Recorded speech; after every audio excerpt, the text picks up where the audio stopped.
Rasululloh aytadilarki, kim agar tirikchilik, ro'zg'or niyatida ishga boradigan bo'lsa, shuni har bir qadami Xudoning yo'lida yurgandek bo'ladi deganlar.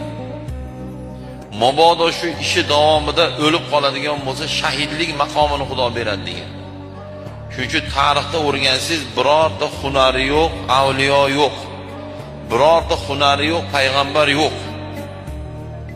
Qaysi avliyoning tarixini o'qing, hamma avliyoning bitta hunari bor. Yo cho'pon, yo suvaqchi, yo temirchi, yo attor, yo biznesmen va hokazo. Mana Imom Azam avliyo va olim bo'lganlar, lekin juda katta tijoratchi bo'lganlar.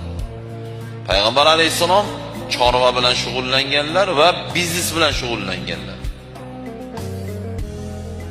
Qaysi kim aytiladi, mana shuna bitta avliyo bor, hech qanaqangi hunari bo'lmagan, yo'q, bunaqa avliyo yo'q. Nimaga?